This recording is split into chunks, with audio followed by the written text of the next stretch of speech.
लागू करके बताइए कि निम्नलिखित स्थितियों में से प्रत्येक स्थिति में जीएक्स पीएक्स का गुणनखंड है या नहीं। यहाँ हम लोग का क्वेश्चन हो गया पीएक्स बराबर 2x³ plus x square minus 2x minus और जीएक्स बराबर हो गया x प्लस 1।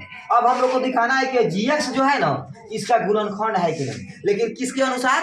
गुणनखंड प्रमेय के अनुसार। तो हम यह लिख दिए कि चूंकि गुणनखंड प्रमेय के अनुसार, तो गुणनखंड प्रमेय हमारा कहता है नहीं, गुणनखंड प्रमेय हमारा कहता है कि जीएक्स जो है ना जीएक्स इक्वल टू क्या ले लो?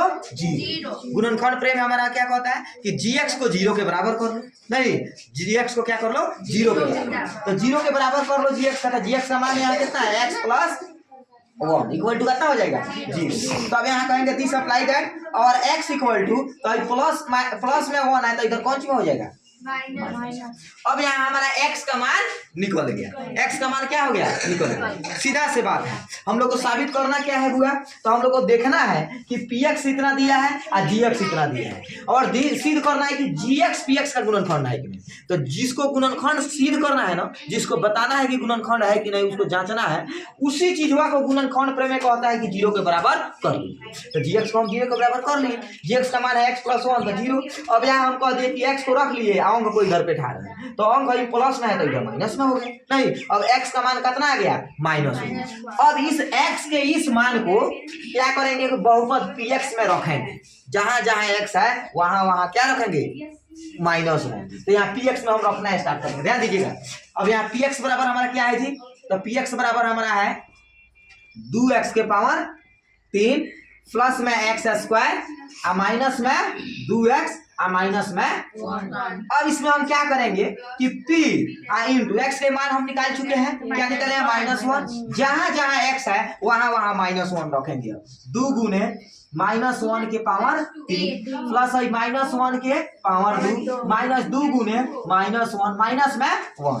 अब ध्यान देने वाली बात है बुआ, ध्यान देने वाली बात है, हम ये भी बातें को बताए थे कि कोई संख्या माइनस में है अगर उसका पावर विषम संख्या है तो माइनस के साथ ही आएगा, तो माइनस के साथ ही संख्या उतरेगा। अगर पावर सम संख्या हो जाता है तो माइनस खत्म हो जाता है। तो यहाँ हम देखेंगे 1 के पावर 3 है, 1 के पावर कितना है? 3 है। तो 1 के पावर जब 3 है तो हम कहेंगे 3 तो विषम संख्या है, तो यानी ये माइनस इसके साथ रहेगा नहीं। 1 को 3 बार गुना करेंगे, 1 गुने 1 गुने 1 तो 1 ही आएगा नहीं। तो 1 में 2 से करेंगे तो 2 हो गया, 1 के साथ माइनस रहेगा तो माइनस यहाँ रहेगा। बुझा रहा है ना बात? अब आइएगा फिर यहाँ ध्यान देने वाली बात है कि देखिए -1 है, इसका पावर कितना है?